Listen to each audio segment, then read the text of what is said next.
all here. It always feels like home when that's the case. That's a good deal.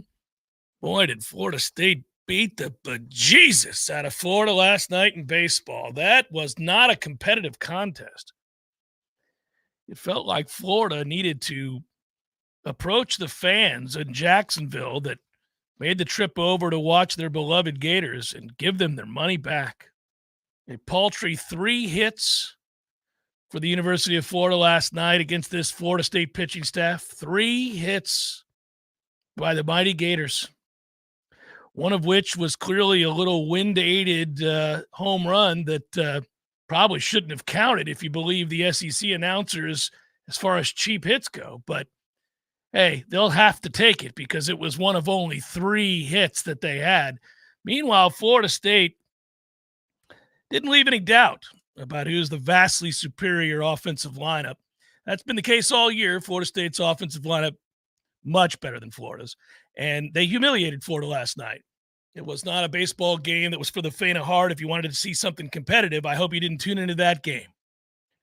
So Florida State shows a whole lot of what for in dismantling Florida and a whole lot of moxie, because it would have been easy, I think, certainly, to kind of think long and hard about how it was that you had 2 separate games in the same weekend in which, if you were going by the predictive measures that we see so often used these days, 99 percentile was the realm Florida State found themselves in when it came to win percentage at various points of 2 games against Clemson, only to watch it fall to pieces because of a bullpen that couldn't get anybody out. And meanwhile, yesterday, guy after guy after guy just dominating Florida's lineup. We're children against Florida State's pitching.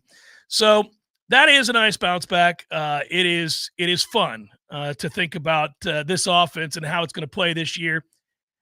You know, I think we're going to be, through the course of the season, concerned in bigger series and bigger games against better teams than Florida, certainly. That maybe the pitching doesn't hold up. That'll be your concern. But for now, offensively, you got you one. You know, if Florida State scores just 1 run against the Gators in the 3rd game of their series when they play here in Tallahassee for the entire game, they will have averaged a run an inning against the Gators for the season series. Is that right? Just 1 run is necessary to do that. 26 runs in 2 games against Florida. And once again, that bullpen, those young arms, because, Armstrong gives you just the inning with the wind-aided home run. They go to Joe Charles, and they've got stuff. I've been a broken record, but Abraham has really good stuff, especially the breaking stuff. If his fastball can climb up into that low to mid-90s, God knows what it was last night. You can't know because the graphic was nothing. It looked like Bright House Networks back in the day, bringing you Friday night between Osceola and Seminole. And if he can live there in the low 90s, that breaking stuff plays. Joe Charles has good stuff. Oxford's got stuff. It's about location. It's about consistency. But they're working with something here because that Florida lineup has mashed good SEC foes, top 10 SEC foes the last couple of weeks. You wouldn't have known it, Tom. You really would not have known it. They didn't look equipped. I didn't see the requisite skill. I'm just not sure they're good enough, Tom. Maybe against the SEC. But I would say that you're not wrong. They have stuff, and we said that after the Clemson series, that it's not that they're lacking velo. If you were a Baseball Tonight or MLB Network guy, you have to say velo. Of course you do. You're not allowed to say miles per hour, or you're not able to reference something as a guy throwing hard. It's high velo. So anyhow, they have plenty of guys with velo. And spin rate? No velo concerns. There's plenty of spin rate. But there hasn't been a whole lot of location. And that is a problem. Locate.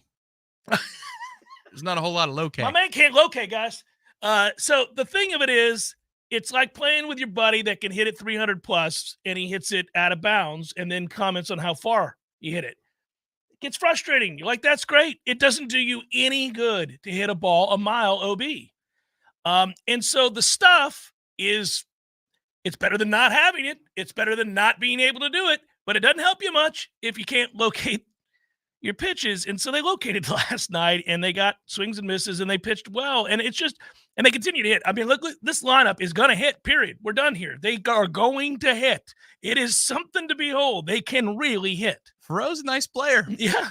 Yeah, it helps with the old lengthening in the lineup. I know Cantu, Ferrer, but Ferrell, when you get to that place in the lineup, my thought was, all right, we'll see what this guy's got for us. Infielder, just give us a little something. Give me some doubles, man. Oh, look at this kid. Well, remember, he hit 15 bombs the year before. I mean, he hit home runs. He's got a lot of swing and miss in him too. But yeah, he's locked in. There's been development. He's a much better hitter, and it might just be that simple. That there's also development here. Yeah, work the counts. We will ambush a pitcher. We're not afraid to swing first pitch. We do that quite a bit. But there's a plan. You can see the plan, and you can see the pressure that is applied. There's no free out. The approaches are good. I mean, even your best players have been developed and gotten better. Cam is a menace. He almost put the ball through the wall last night when he hit it to left center. Tibbs is a menace.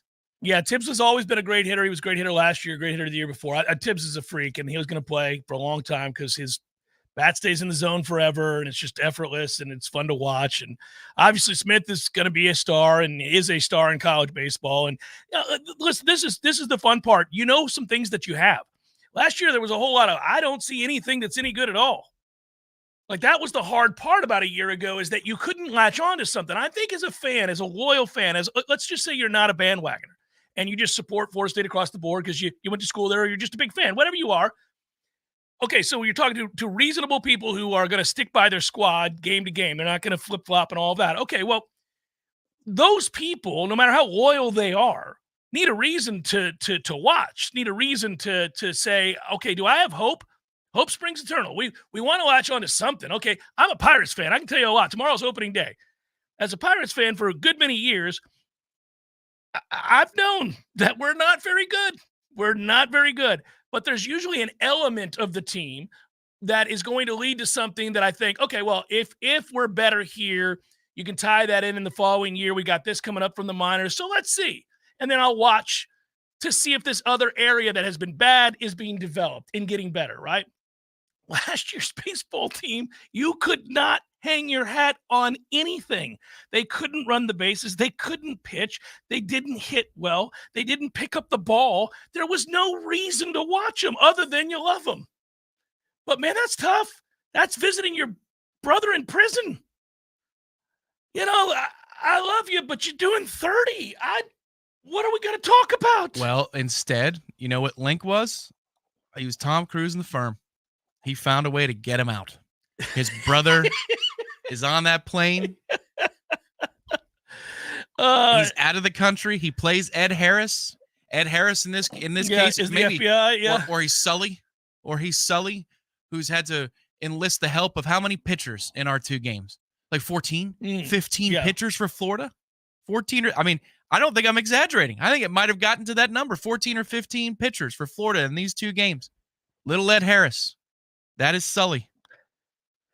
Yeah, this is so much better. And so coming out of the Clemson series, I was frustrated because, goodness, you really should have taken, I think you can say it, should have taken 2 out of 3 on the road against what is a very good baseball team. Clemson's going to be a problem. That's a good baseball team. And yet you're in position, not just in position. Being in position implies that it's, 4-4 in the 7th, and you got a chance to win a close game against a good team. You're beating their ass in 2 of the 3 games. And even the one you got run ruled on, you're up 4-0. Right. And you're close to run ruling them both times in the subsequent games. So, and you did run rule Florida last night, should be noted. Also, I don't like it. When did men's baseball become women's softball? What are we doing out here with the run rules? I would never let anybody run rule anybody. I'd be like, nope, if you lose 30-1, you lose 30-1. Also, if I'm Florida, and I'm not, thankfully, I'm like, listen, did you see their bullpen last week? I mean, I think we should be able to hit in the 8th and 9th, guys. I don't think so. I think in the first 7 innings of chances you got, you mustered up 2 hits. Or, I'm sorry, 1 hit. 1 hit and 2 walks. That's all you worked. Well, you had 7 innings. You had 21 outs to play with. Clemson didn't need 21 outs. Start batting the ball around. They did in the second game. They were down 8-1 in the 9th. In a span of about 5 outs. dropping a 10 spot on you. I'm just saying that I think that we're grown-ups here. These aren't little children. This isn't one Little League team that is crushing another Little League team and the parents are beginning to feel bad for their kids. These are grown-ups. These are grown men. They're over the age of 18. If you can't get us out and you're going to lose 25-3, then suck it. That's what's going to happen. You're going to lose 25-3. Let's bow up. I don't like the rule. That's just me commenting. What's wrong on the with rule. women's sports? What's wrong with softball? So I don't like it. I don't like it, but there it is.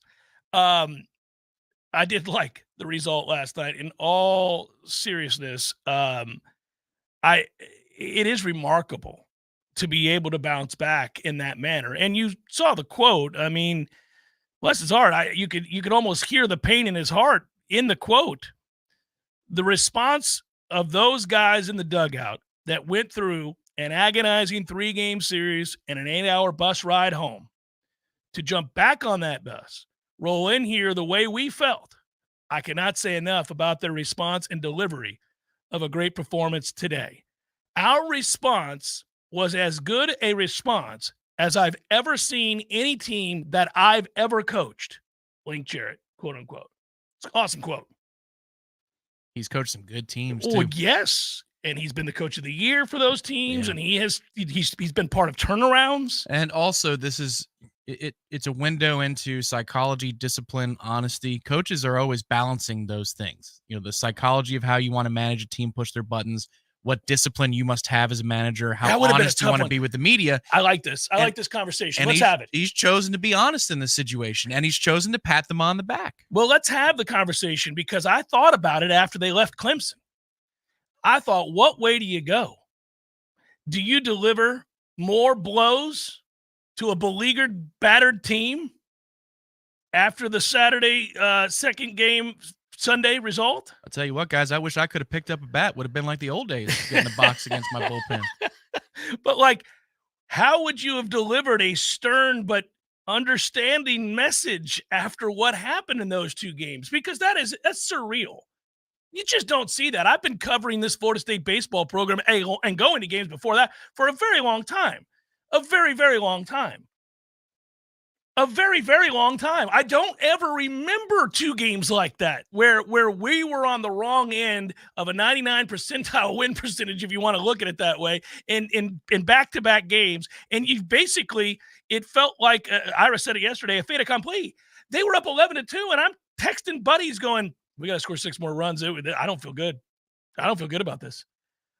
Like that's kind of what's bizarre about it. Now, they will also, it is fair to say, and I bitched about this yesterday, and I still will. I still think it's wrong, and not because we lost.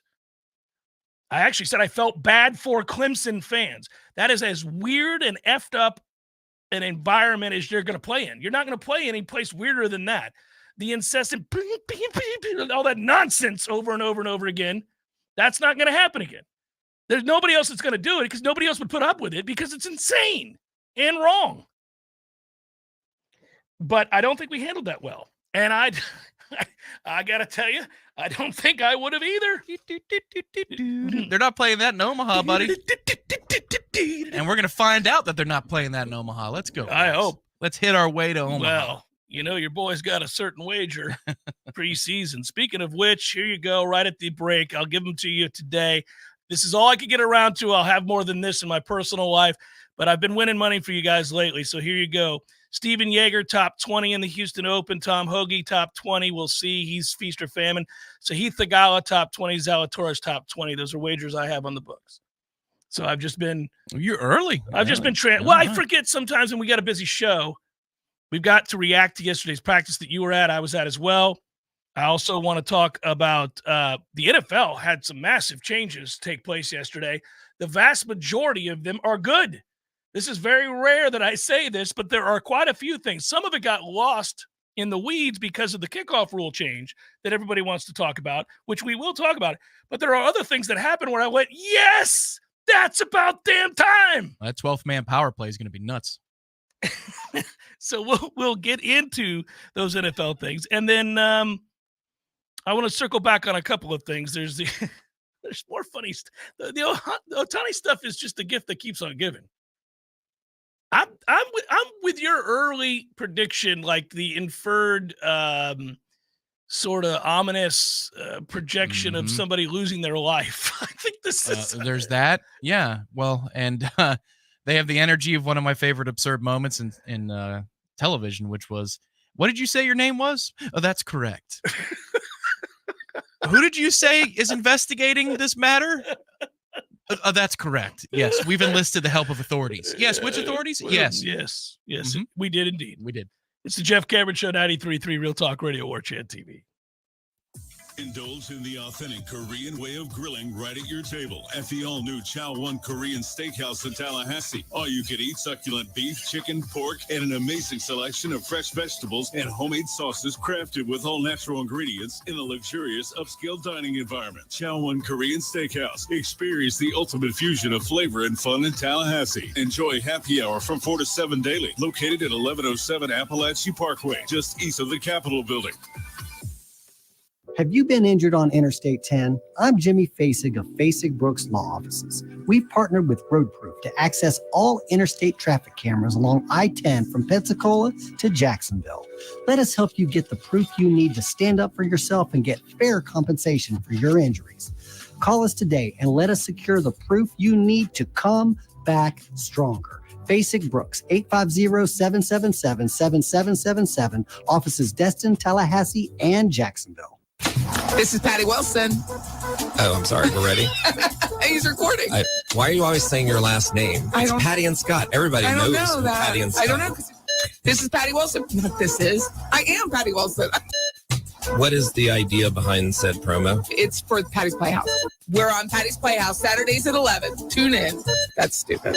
Just tune in. Saturdays at 11. Patty Wilson, Patty's Playhouse.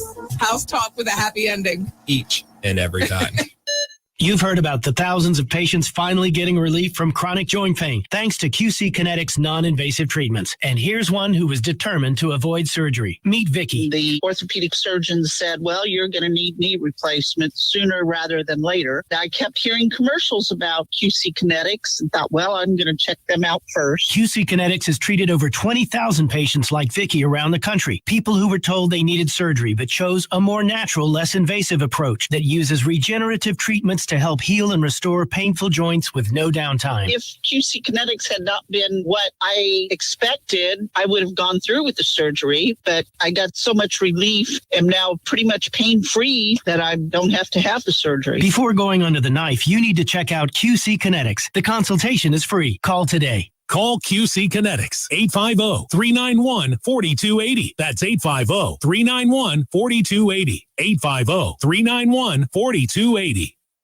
I'm getting vaccinated with Prevnar 20, a Pfizer vaccine. So am I, because I'm at risk for pneumococcal pneumonia. If you're 19 or older with chronic conditions like asthma, diabetes, COPD, or heart disease, or are 65 or older, you are at increased risk for pneumococcal pneumonia. Ask your doctor or pharmacist about Prevnar 20, pneumococcal 20-valent conjugate vaccine. It can help protect you against pneumococcal pneumonia in just one dose.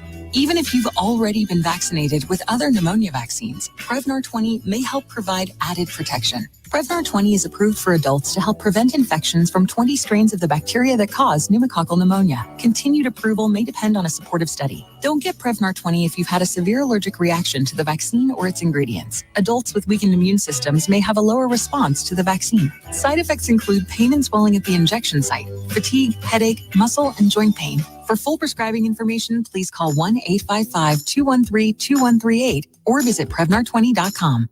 We all want more energy, more strength, more results. Well, welcome to Orange Theory Fitness as you take a step towards feeling more alive today. Backed by science, Orange Theory's heart rate monitored workout is scientifically designed to keep heart rates in a target zone, spiking metabolism and increasing energy. Orange Theory Fitness is a one-of-a-kind group personal training workout resulting in more energy, visible toning, and extra calorie burn for up to 36 hours. Experience a more vibrant life today with Orange Theory Fitness. To find out more, go to orangetheoryfitness.com. The Jeff Cameron Show, brought to you by Orange Theory Fitness. 2 Tallahassee locations, Midtown on Thomasville Road and Northside in the Village Common Shopping Center. Online at orangetheoryfitness.com.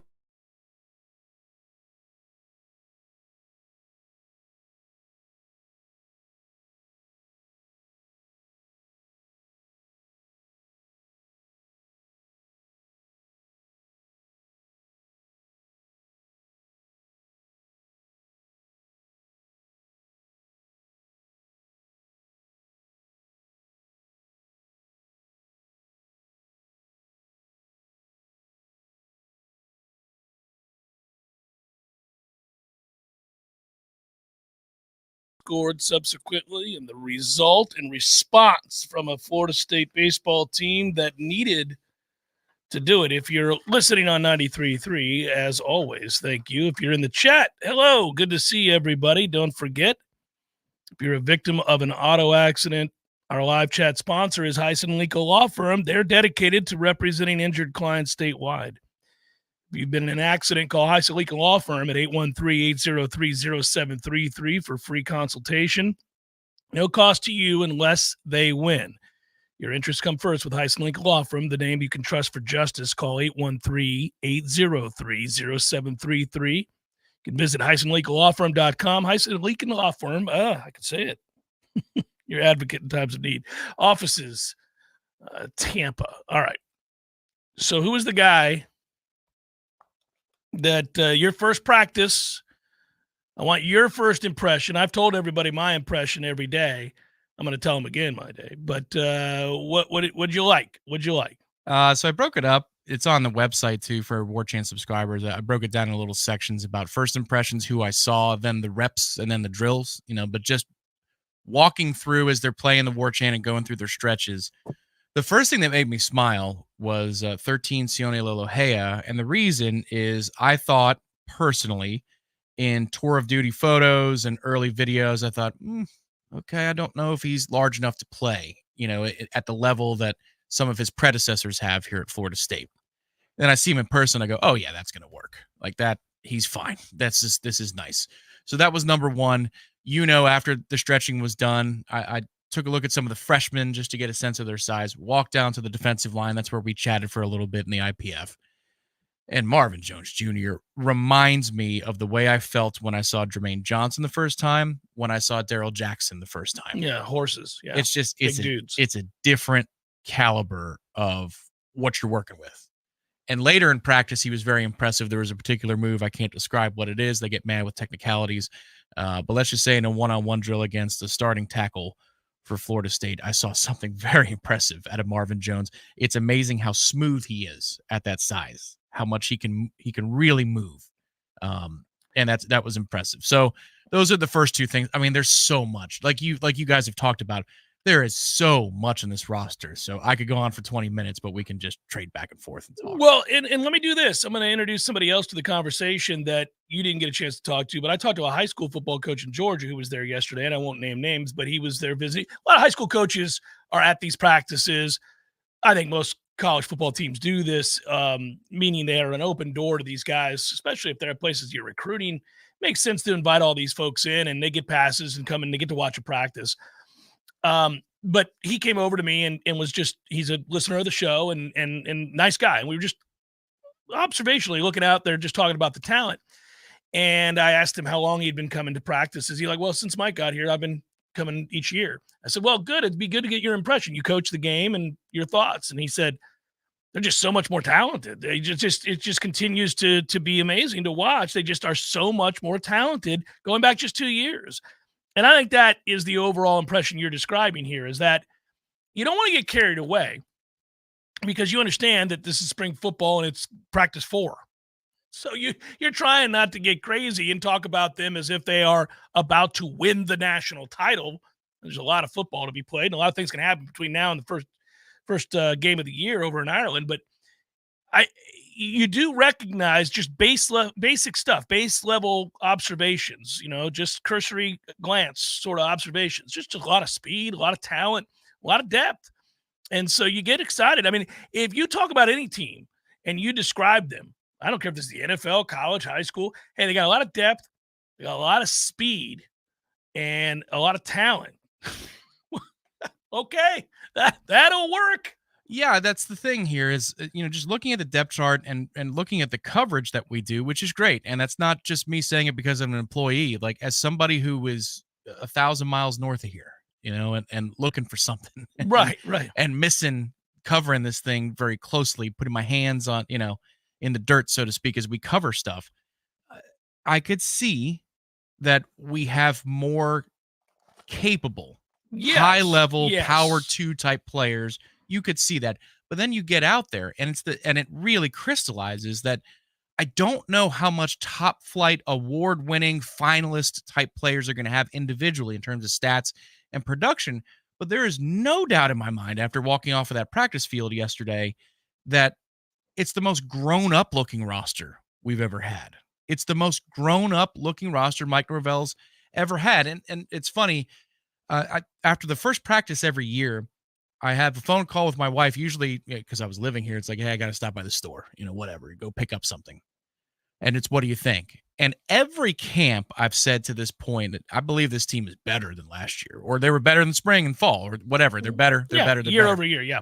This is the first time where I go, I'm not sure that they're better at the top level, at the starters level. We just went 13-0, but I do know they're stronger, and I do know there's more of them. I do know that they can handle attrition better than they could last year. And last year, we dealt with an awful lot of it, found a way to survive and win all of our 13 games before the opt-outs. This year, we're better equipped to do that. There's more of them. Yeah, I think I have two areas of concern where I think they've got to add. We talk so much about, what's going to happen at the end of spring because of the contests and the competition in each segment group. There are going to be winners and losers. And tomorrow is going to be the first of, several important moments for some of these young men that find themselves steeped in this competition. If you're in a battle, and if you're a realist, let's say, I'm not going to be the starter over so-and-so who's a redshirt junior or a senior. But I do think I should play a lot this year and be able to showcase my skills. And I think I have an opportunity to work my way in to being maybe number 2 in the amount of reps at this particular position, or at the very least number 3. I'm going to get into games. It's my time to get into games. You're talking about a lot of players who probably fall in that category. A lot of guys on this team that fall in the category of, I don't have to start, but I better see the field. It's my time. I've put in the time. I feel like I'm ready to go. Well, some of them are going to be rewarded, and they're going to see that has come to fruition, and they're going to be excited. Some of them are going to be devastated. They're thinking that they're about to be this thing that they're not. And those are the ones, obviously, on camps across the country that will make decisions to leave the program, their program, wherever it may be. So we focus a lot on what's going to happen with that and which guys are candidates, perhaps. We speculate which guys are candidates to maybe take it on down the road, as I like to say. But there are people at other places that could help Florida State that I'm sure, if we're doing our due diligence, and I'm going to trust that we are, that we're looking at for the same reasons. And so there's a lot of moving parts to this particular spring practice. Influx of a lot of players that were big-time names at other places or recruits out of high school that are looking to make an impact on this roster right here, right now, year one of their time in Tallahassee. And there are guys that, we're watching closely, and we say, you've been here for some time. It's not happening yet. I don't know that it's going to happen. Maybe it'll happen somewhere else. I just think, despite all of that and the uncertainty that brings, that there is a core group of players and a deeper number of them in terms of sheer numbers with each segment group than we've seen at any point in Mike Norvell's time here. Yeah, I 100% agree. And the thing that I love about assessing this group, and again, it's one practice. You guys are going to see many more. I'm coming back a couple weeks to see another one. But it's so reassuring to me to know that what I thought looked fast, Trey Benson was sub 4.4 at the NFL Combine. That what I thought looked fast at maybe corner or maybe safety played well at the NFL Combine. I thought Braden Fisk was a freak of an athlete. NFL scouts have woken up to that fact in the last 3-4 months, and he's climbed up the boards from a third-day pick to squarely in the second day and probably a second-rounder. The Jarrett verse is a freak, and you can go on down the list. Johnny Wilson. I thought he was pretty quick off the line of scrimmage for his size. He runs whatever it is, a 4.5 and change. So it's nice to have that frame of reference when you assess the next wave of kids, because when I see somebody that you've talked about a lot, like a Jaylen Lucas, and I watch him run, and I go, what in the hell is that? He's a blur, man. He'll be the camp favorite coming out of this camp. He's going to get attention, I believe, once we get into the season, Remember how NFL analysts would talk on Sundays about like a Tavon Austin? Like, oh, Tavon's on the field. Like, you never know if he's actually going to be involved in the play. He might get 6 touches a game. Like, maybe he does. Right. It reminds me, that speed, man. I know what fast looks like. The NFL just told me that Trey was fast, and that looks light years faster. Well, he is objectively fast, period. He was fast at Indiana. Right. And he is fast here. And they clocked him in what they claim to be around 22 miles per hour, which is absurd. But you know what? I'm not. I mean, it might be high 21s. That dude is different in terms of speed. It's pretty funny. You guys have heard me talk about it. I'm glad Tom got to see it yesterday. I was pumped. Number 13 can really get up and go. And he's 5'9", 170. And he runs like the wind blows. And everybody I've spoken to who've been out there for one practice, it's the first when they're actually doing things. I'm not talking about these individual drills. When we're playing team. I was glad because it was 11 on 11. I'm not watching the one-on-ones. Right. So the only time I get to see the skill is 11 on 11. And there were 2 plays. Yeah. Actually, there was one in the red zone that was more impressive to me than another one that was the length of the field. And everybody kind of nods like after the play happens. Everybody looks at each other. And Corey walked by, see what we're talking about? And he keeps walking. I'm like, I do. It's a dumb kind of fast. Yeah. And so it's funny. I had a conversation with a guy yesterday. He's a former player here, but he's been some time. And he goes, man, how much do you think the fans are going to like that kid? And I just started laughing because I've been trying to say this on the air without getting over the top.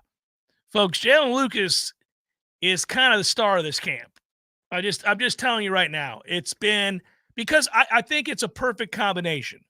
It's a perfect combination of bigger names were brought in from much bigger schools.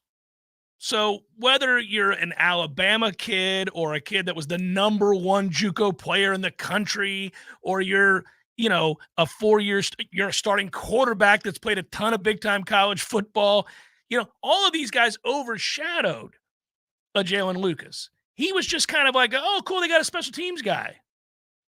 Even somebody who's paid to really watch this closely and look at it and analyze it. Okay, well, I looked up, as did you, every single player we brought in. I looked him up. I looked at his film. If I hadn't seen him play much, obviously the Alabama kids or others that you've seen, you kind of seen a little bit of who they are, but you want to do more background and you do that. So I looked him up, and they had that feature on him. I don't know if it was the Big Ten Network or Indiana itself did a feature on him, but I saw the video. I watched it, and he returned one to the house in a game, and he had another big play. And I was like, man, that's fast. And Indiana was playing like Purdue, and I was like, right. okay, yeah, exactly. Yeah. That's what I'm talking about, like personal calibration. Right. Like, what are we watching in practice? We see them go up to Wake, and Trey blows 6 kids by. He gets the corner, like, it's Wake. I don't know. We won by 40. I could be very impressive, might not be. Then you see him run to the combine. You're like, yeah, my eyes are calibrated. Yeah, I know what fast looks like. So he got buried in the talk of the newcomers. He got buried by the bigger names. I mean, on both sides of the ball. Marvin Jones Jr. came here. So right off the bat, you're like, well, that'll work. Earl Little Jr. Lots of guys that you're like, okay, well, we'll see. But Lucas, I think, would have been down somewhere in the neighborhood of 10 to 12 on the list of people that people were talking about that transferred in. And day one, we went, oh, man, who's that? Oh, he's wearing 13. That's the Lucas kid. And the next time you saw him, you went, they're going to have to find a way to kind of use him beyond special teams because he can really go. And the next thing you know, we were collectively asking Mike specifically about Jaylen Lucas. Like, it wasn't sort of of the newcomers, what do you think? It was, hey, Jaylen Lucas, that kid can go. What are your things? And he's smiling and talking about, yes, and he's almost giddy himself. So I don't want to beat a dead horse here, but I think you found kind of a fan favorite and a guy that's going to be pretty fun to watch. They're going to have to find ways to get him the ball. Let's just put it that way. And I think they will. Yeah. I think they're hell-bent on it. I don't know that he'll be top 2 or 3 targets guy. Oh, he can't be. Can't be. Yeah, no. But it's more than just let's hope that they kick the ball short this time so this kid gets a chance to bring it out. It's more than that. And that's great because they're throwing a variety of things at you offensively. That's the thing I can say is even without watching a ton of one-on-ones, the body type variety that they have at receiver, the body type variety that they have at running back. I thought Morlock had a couple of plays yesterday where he looked faster than he ever has, more explosive in the open field. Yeah, we just don't. The one thing I have a fear of at tight end, Tom, is that we don't have guys that you feel good about inline blocking. Mm-hmm. Yeah, that's a fear I have. Correct. I do think body type wise that Landon Thomas can is ready. Play right now. He could play H-back right now, inline tight end. Now, and he might not be ready. I'm just saying, size physically, physically speaking, he's already one of your 2 or 3 he dominated the high ends. school ranks, so it makes sense. Yeah. And he loves that part of the game. So he's going to get better at it quicker. That's not like I have to do this so I can do what I want to do. Like he's okay with it. Inline is a completely different animal. And I don't know. I mean, that's what they have camp for, is to figure out what the answer is going to be. Maybe it is Jackson West. But I was impressed walking by Landon Thomas a couple times yesterday saying, well, okay, they're bringing in larger freshmen. I mean, hell, even in one of the early periods where they're going team, offense had a really, really good start to practice yesterday. But it was on another half step up kind of level with the defensive back room. Last year we saw Hussey and we saw Kirkland and Quindarius Jones and Edwin Joseph and Rawls, and you're saying, they brought in some large dudes here. Okay. Even Barker, I like a lot. Yeah. Yeah, right. Ashland Barker. Yeah. Mm-hmm. And he made a big play yesterday. Mm-hmm.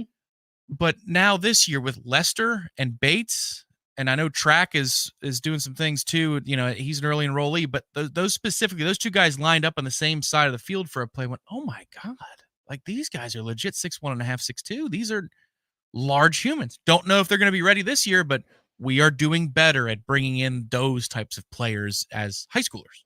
Yeah, there's a lot to unpack here, and a lot of people have asked questions in the chat, and today is a day to get to it because we're not able to go to tomorrow's scrimmage, and you're going to have to trust coach's reaction post-scrimmage as to what happened, but it won't be because our eyes are on it. So we were there yesterday, and I've been at every practice. You got to go. So this is a day for us to really kind of dig into this along with the other stuff.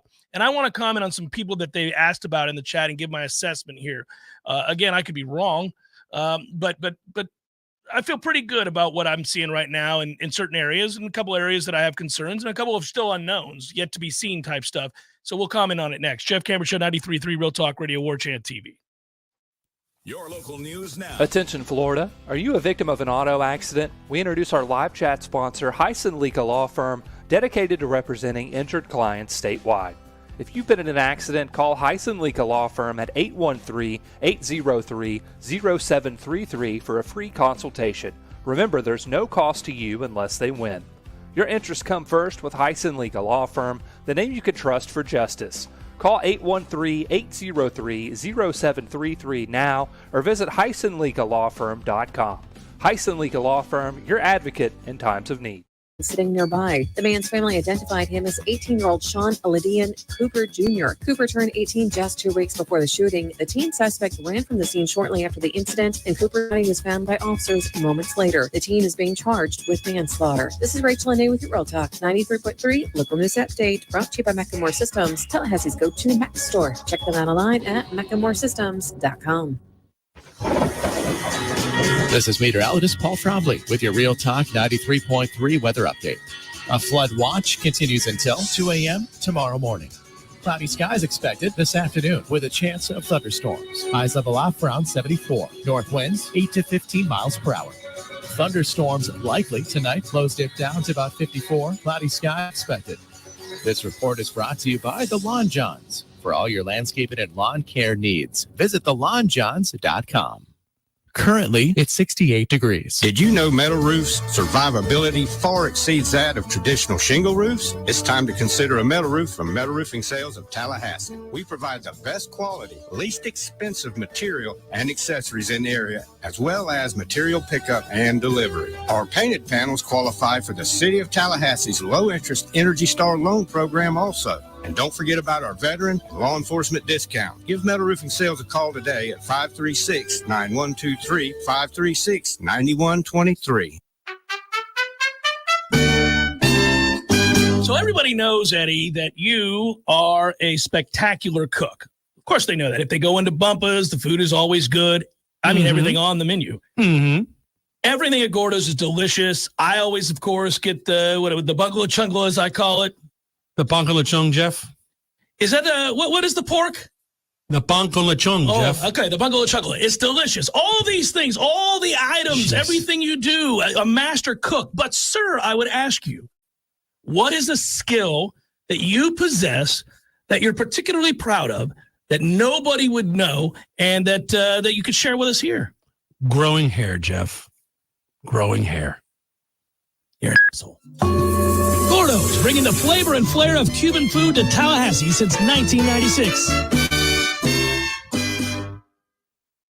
The Jeff Cameron Show is a production of the Warchant.com Multimedia Network. Check out Warchant.com today for the latest news inside Florida State athletics. That's Warchant.com. Now, back to Jeff on Real Talk 93.3.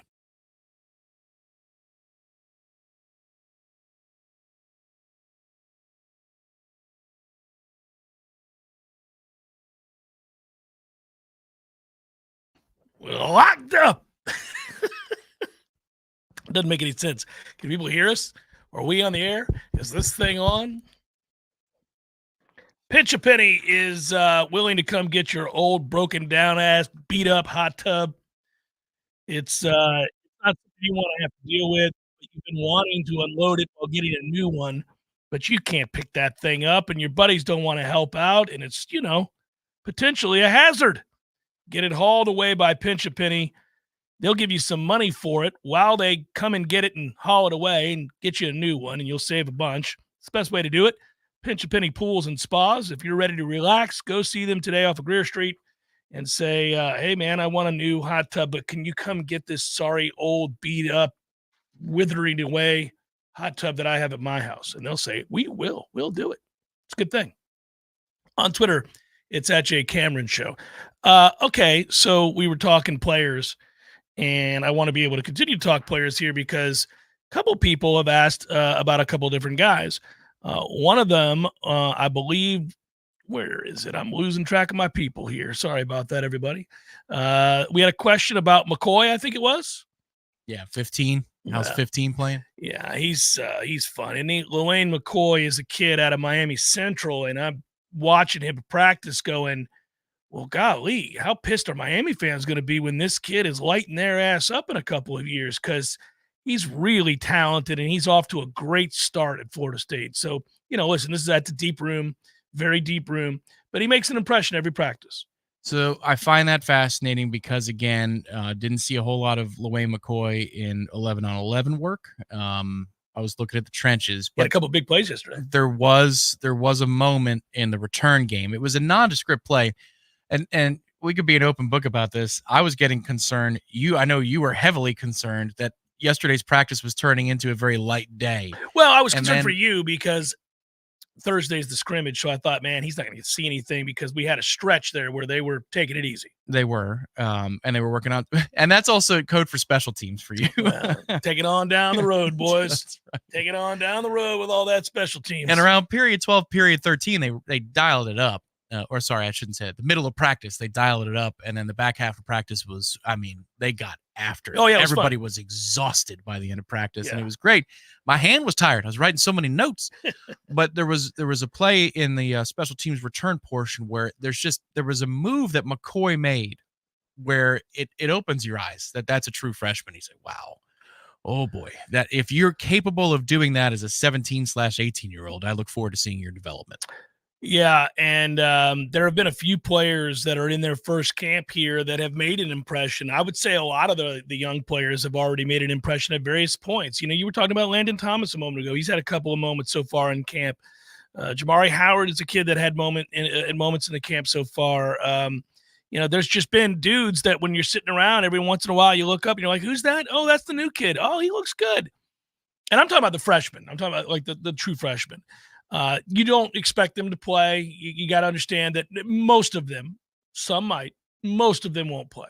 Hickman Collins made a play yesterday in team sniffing out a nice play design. And that's a good tracking of what the offense is trying to do against you. And now we know that Mike Norvell's offense has a lot of wrinkles. I'm not going to get into what it is, but good instincts being shown. Like, who is that? And by the way, we are also seeing developing for players that we liked a year ago that are in year 2 that are. And Justin Cryer had a good day yesterday. Very competitive kid. Well, and I get excited about that because I've been a little frustrated with a certain position group. I think everybody understands that. And so I want to see somebody emerge there. And I kind of think he's a great candidate to join Murphy as a guy to emerge and play well. Yeah, if you're talking about, steady growth and development, I know he's in his 3rd year, but Daniel Lyons looks like he's taken a step. And I remember he came in with Bishop Thomas, and there was a lot of talk of them as a duo, and then Ayo Tafasi, there was a talk of them as a trio. Oops. Well, we'll see him for the opener in Ireland, I suppose. But I was always a fan of just the quickness of Lyons, and he was raw. Body looks better now.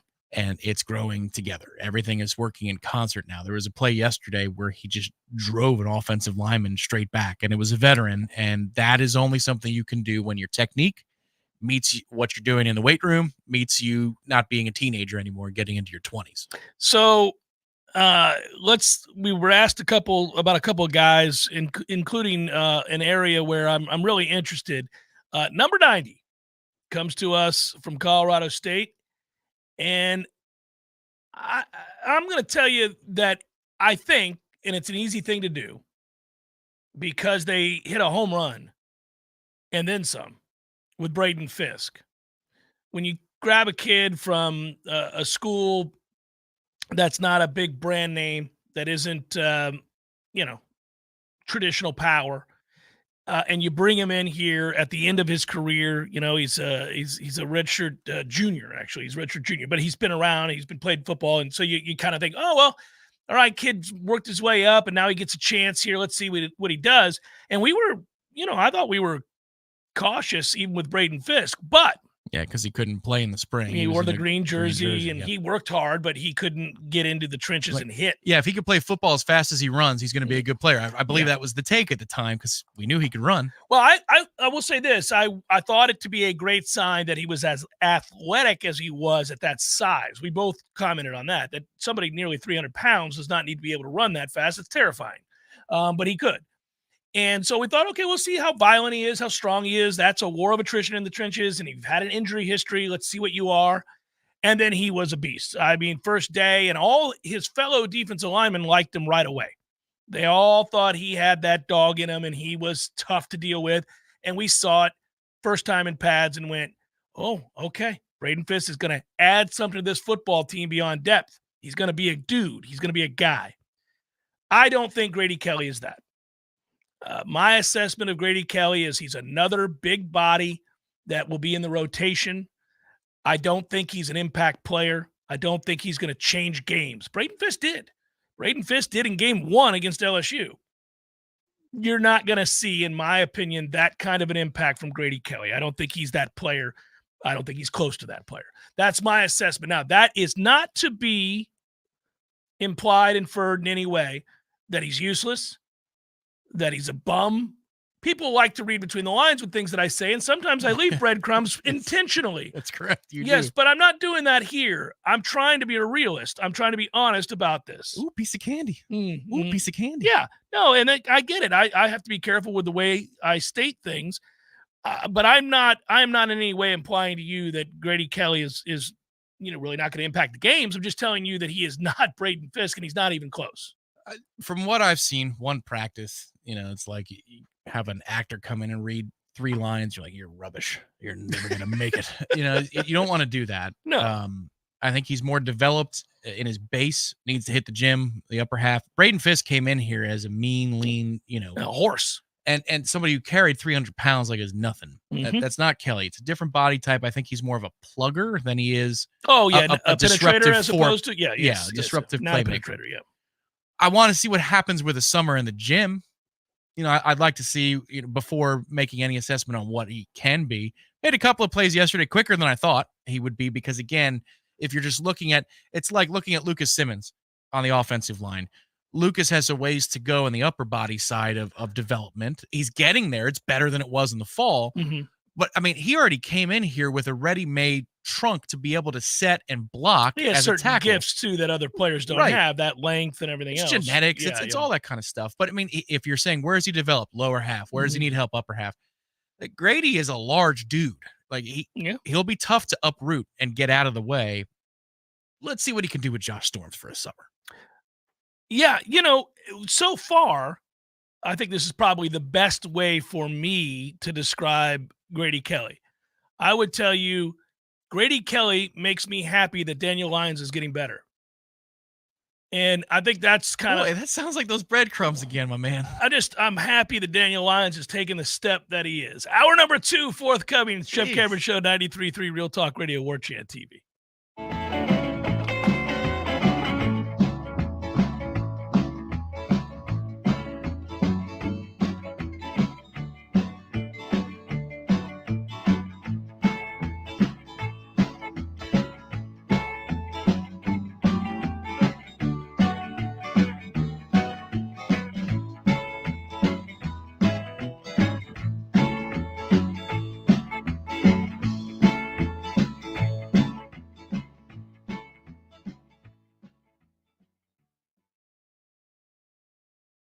An event for your friends and family? The Golf Club at Summerbrook is more than just a place for a round of golf. It's also one of the best choices for hosting and celebrating the most special days in your life. From rehearsal dinners and baby showers to corporate banquets and kids' birthday parties, you'll receive amazing personal service and attention to every detail when you choose the Golf Club at Summerbrook. Find out how affordable it can be and call us today at 850-894-GOLF. That's 850-894-GOLF. Keeping power reliable and affordable here in Florida is our most important commitment. At Duke Energy, we're working across our communities, strengthening our systems, rerouting power to help avoid outages, and adding proven innovations that will help make the grid stronger and more secure today and ready for tomorrow. Because Florida deserves more reliable and affordable power, and we're determined to deliver it. Paid for by Duke Energy shareholders. You probably already know that Pinch a Penny Pools and Spas is your one-stop destination for all pool maintenance needs, offering everything you need from chemicals, cleaners, vacuums, nets, and more. But that's not all. Pinch a Penny also carries a huge selection of premium hot springs hot tubs paired with easy financing options, making these luxury hot tubs affordable for everyone. And if you have an older hot tub and you're worried about the hassle of removing it, worry no more. Pinch a Penny will not only remove and haul away your old hot tub, but also offer a trade-in value for a credit towards your new one. So why wait? Visit Pinch a Penny's 12,000 square foot showroom today on Greer Road and discover how effortless and affordable owning a fantastic hot tub can be. Find out more at TallahasseeHotSpring.com.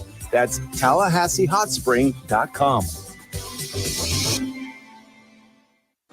Man, I just got a text from my wife. She wants me to cook dinner and then snuggle on the couch next to a roaring fire. So what's the problem, Dave? You already got the new grill, and you're a great cook. I got one major problem. We don't have a fireplace. Man, that's an easy fix. Just call Hearth and Patio. They got a lot of fireplaces that can help you for your romantic evenings. Wood, gas, electric, and a ton of different sizes, man. Call Hearth and Patio today, 850-727-4282, or visit them online at hearthpatiotallahassee.com. Hearth and Patio. Ignite that spark in your life. There's fun to be had every night at the Corner Pocket. Take home prizes on Trivia Tuesdays and Beer Bingo Thursdays. And kickstart your weekend with Martini Fridays. Plus happy hour runs every weekday and game day specials every time the Noles take the field. Watch all the best games at the Corner Pocket's Vegas wall, featuring 560 inches of flat screen TV heaven. Oh, really? The best food, the best drinks, and the best place to watch all the games. Tallahassee loves the Corner Pocket.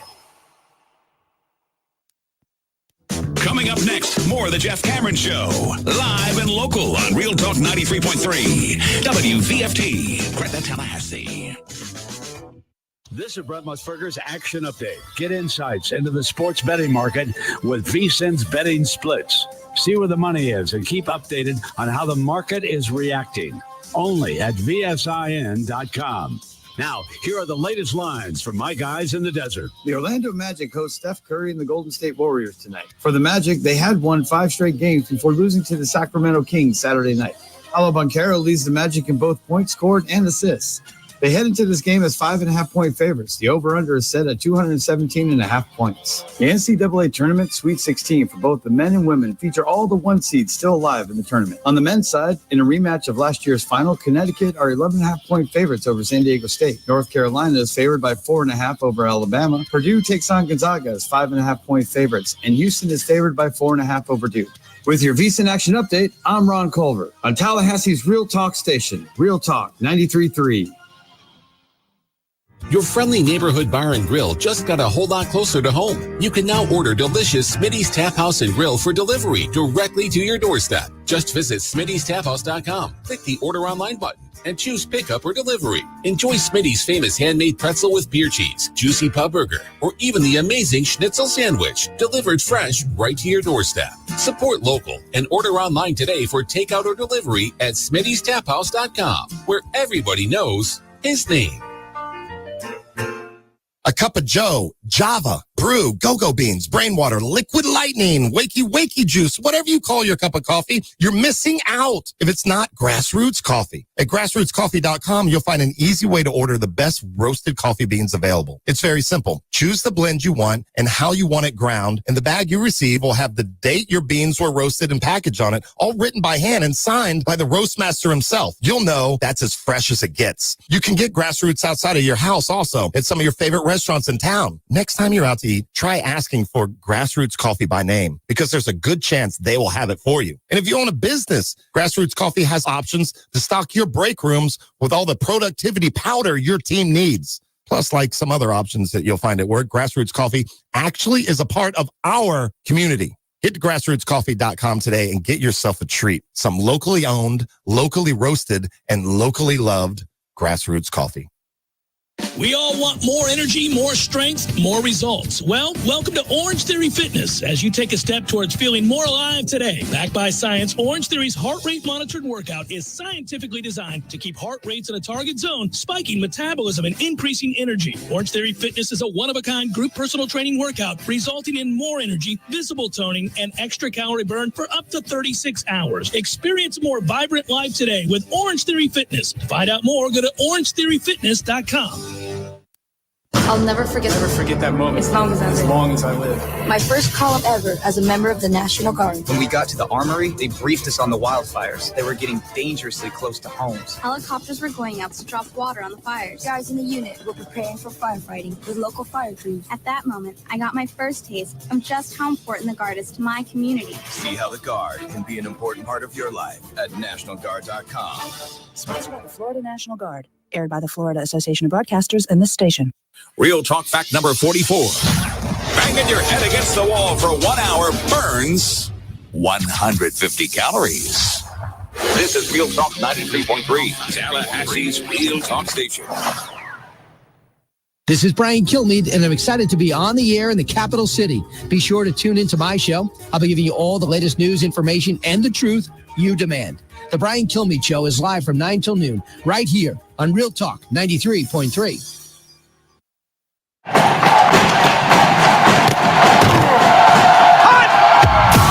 Broadcasting live from Florida's capital city, this is the Jeff Cameron Show, brought to you by Orange Theory Fitness on Real Talk 93.3. Now, stop what you're doing and listen closely. It's time for the Jeff Cameron Show in 5, 4, 3, 2.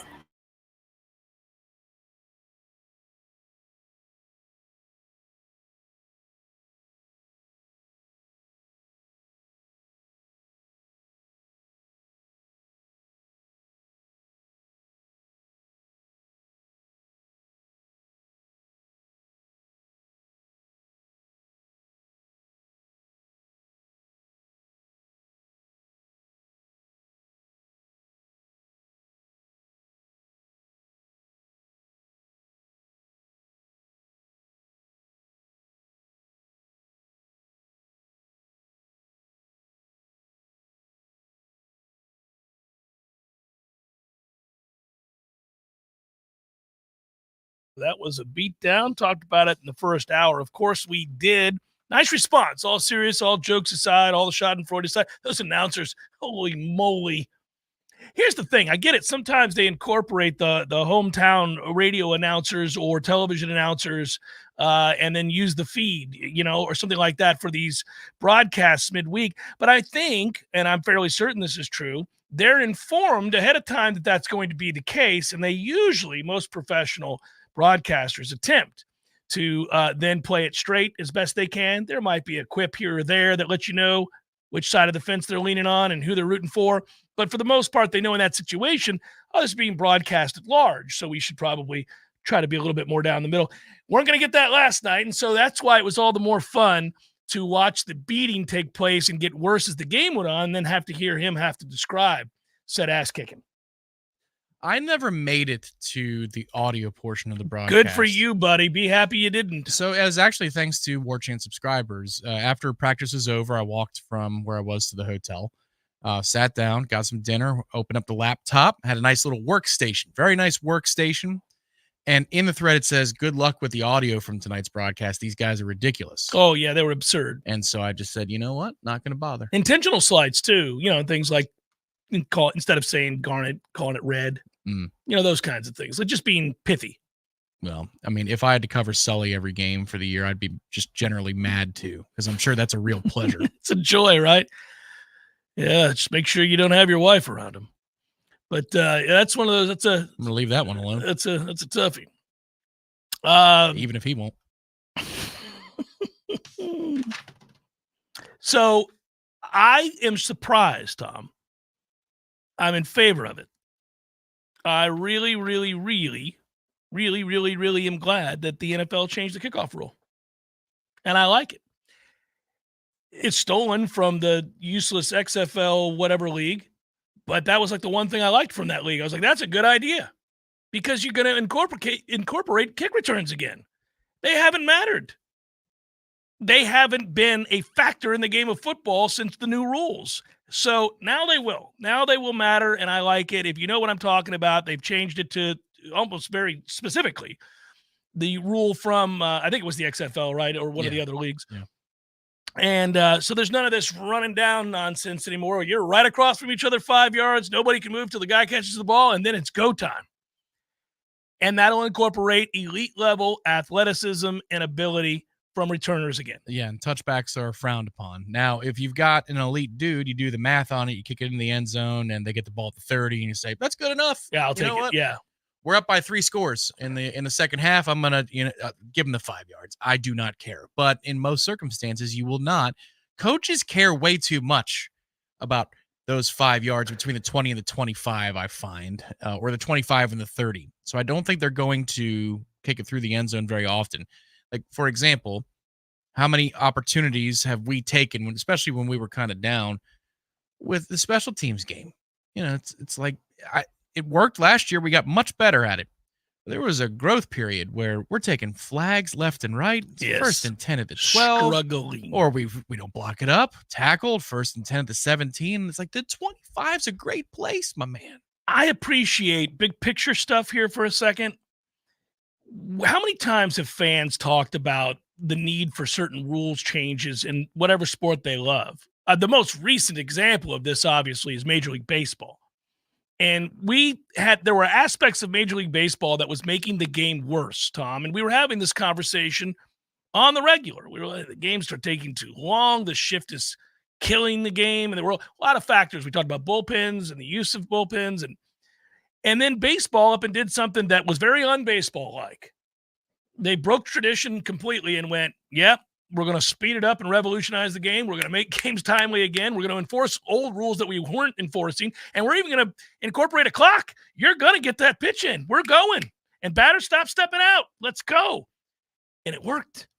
I mean, I think last year we were all giddy. Oh, it's so much better. I think we were 60, 70 games in, and we went, this is real. This is like good. People have adjusted. It's happening. Here we go. So as we're getting closer to opening day. Tomorrow. They put, you're correct. As we're on the eve of opening day. I will touch on that in a second, too. That wasn't even a lead into that. On SNY, the Mets channel in New York, which I get now, and I adore the fact that I have that. One of my favorite things living up there. They put on classic games. But their definition of classic is way, way, way too lenient because there's like a random Thursday game against the Phillies in August of 2021. Like, that's not classic. It's not. I mean, okay, so we came good back. game, We were yeah. down 5-1 in the ninth. So what? Yeah. It didn't mean a thing. And those games have the old timing rules. And I can't watch 5 minutes of it. I'm like, oh, this is awful. Step out, step in. Step out, step in. Yes, or the pitcher steps off, Mhm. and then he dilly-dallies, walks around the mound, looks at the second baseman, says, hey, what you having for dinner tonight? What time's your reservation? Gets back on the mound, batter timeout, fixes the gloves. Yeah. This is so much better, the MLB product. So the point of that was you can't be so afraid of change. You can't be so afraid of making a change that you think has a chance, and you can be aggressive with it, that you think has a chance to really elevate your game, especially when it's in a rut.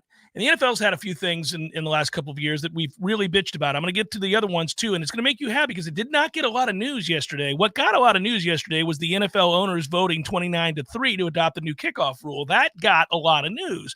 And it's meant to, as we just suggested, to encourage more returns. You want to see those guys, those elite performers who returned kicks over the years have been relegated to obsolete. Gimmicky guys on screen passes and things of that ilk no longer have returns meant all that much because people don't give you a chance to do it.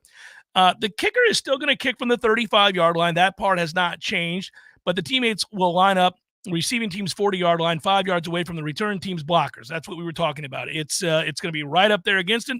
Two kick returners will line up in the, quote, landing zone is what it's called, Tom, which is between the 20 and the goal line. All right, that's called the landing zone. Get used to that, by the way. That's what that is called. A little cringe, but It's in the rule book as landing zone. The landing zone. Any kick that lands in the end zone is a touchback. Doesn't matter. Any kick that lands before the landing zone, Tom, will get spotted at the receiving team's 40. If the ball lands in the landing zone, the receiving team has to return it. So you have to return it. No half step. So there's pressure applied both ways to the kicker and the returner. That's right. Yep. The kicking team won't be allowed to move until the ball lands in the landing zone, which prevents players from careening into each other with 40-yard head starts. Why does that feel like penalty area with golf? It's a water hazard. It's not a penalty area. It's a lake. So here's what's going to happen. Only 22% of the kickoffs last year were returned in any way, shape, or form. 22%. That number will change radically. It's going to be almost all of them are going to get returned. So that's why they've decided to do it. They've created this. Also, by the way, there was a 93% return rate with these rules in the other league that they're stealing this from. And oh, by the way, there were in 400 kickoffs, 0 injuries. They're lining up 5 yards apart. That's what this is also about. Which network lands the Boeing contract for the landing zone? Oh, and the NFL's about the money. And if you didn't believe that. Yes, here comes the Boeing landing zone, minus 750 with the on-screen graphic. I'm telling you, they're the ones that are going to buy that. Fair enough, but here you go. Chuckle at the never dying, never ceasing attempt to make money off these things. The NFL, which once said, quote unquote, we will never play a Wednesday game. Player safety is our concern, has decided to book 2 on Christmas Day, which falls on a Wednesday now. And so it is that they lied. Not shockingly, in the name of money, they lied. It's for the creche. 2 games. It's for the creche, not the shield, but the creche. 2 games on Christmas Day, which is on a Wednesday. Now, the teams playing in those games will be coming off a Saturday game. So in essence, that's Sunday, Thursday. It's Saturday, Wednesday.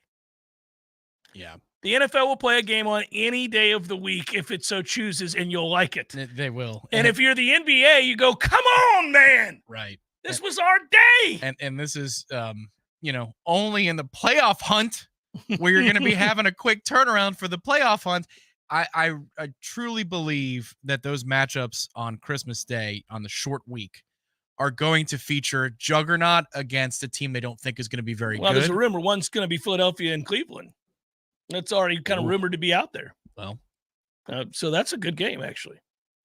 The battle of 7 and 7 teams. Oh, 7 and 7 Philadelphia, 7 and 7 Cleveland. Well, we'll see. I mean, you're going to Saquon versus Deshaun. You're going to continue to predict a downward spiral for the Eagles, are you?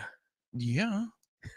the best center of all time potentially is gone, and Fletcher Cox is gone. Yeah, that's Well, they also fired their OC, so they'll bring in a new guy and probably do a better job. there's dysfunction there. Yeah. They fired the defensive coordinator halfway through the season. Yeah. All right, here's the part that I like, and this is important. We could get Jameis on Christmas Day, though.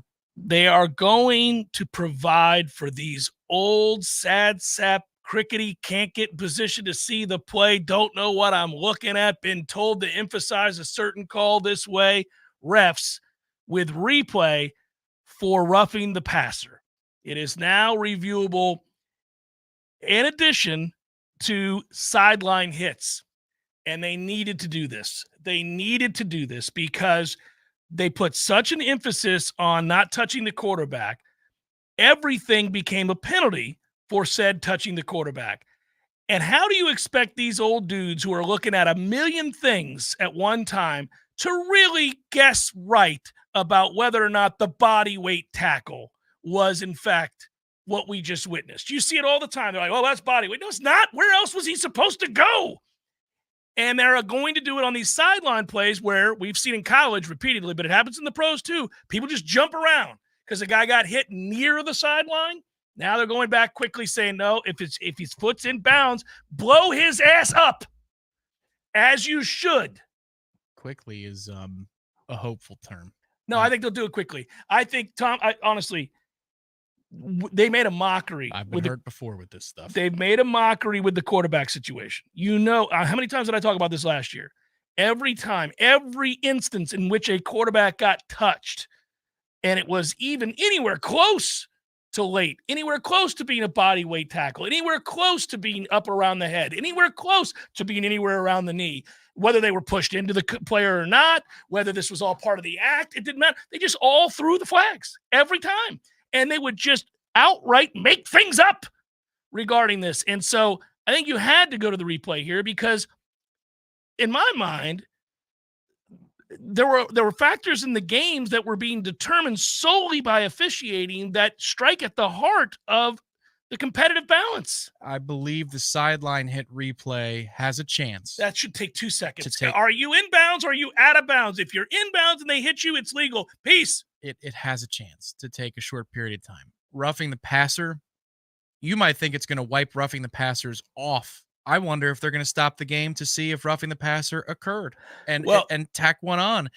Are there limits on that? Are they saying only in the event of a flag being thrown, we're going to review this if we believe it to be questionable? Or you can't possibly think that the league's intention at this point would be making games even longer than they are through unnecessary views of plays that are obvious. I wouldn't think that. This is a buzz down thing.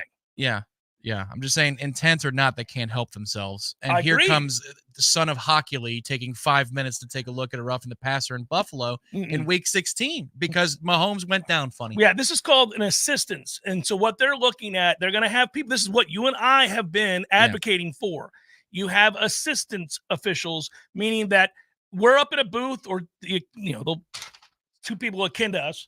Not nearly as smart, obviously, or good looking. No, that's correct. They're going to be sitting there watching the play, and then you see a flag like this where some old dude just saw a guy fall and went, oh, I guess that's the quarterback getting hit late. I'm going to throw the flag. And they're like, no, man, it's a clean hit. Or, oh, by the way, you completely whiffed. That is. To your point, there is expedited review. We have seen that. Yeah. They actually broke their rules on the fly during a broadcast. Mike Pereira was on with Fox. This is probably 2 seasons ago. And, expedited review is supposed to help inform the official to make a call, not replace the call.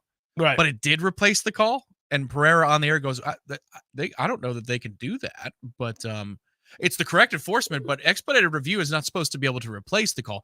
Here's hoping they do more of that. That has to be the case. But, this is can we have a make sense rule? No. Does this make sense? Is it common sense? Look. I'm up here. I'm in the replay booth. I'm in Toronto, whatever it is, or New York City. And they say, hey, let's go to New York City and find out. And then we go to Jeff. I'm looking at something. I'm like, I get what you think you saw. It wasn't it. Wrong call. 2nd and 7. Let's go. There's no shame in that. You and I. Referees are a brand, and they believe they're a brand. Well, and so there is shame. You need to unbrand You're that. showing me up. Well, no, that's Major League umpires a lot of times, but they've learned to live with it. They play at first base. They get it wrong all the time, gets overturned all the time, and they're like, okay, because I got that one wrong. Hey, I'm not worried about your ego. Here's the thing. It's hard to do.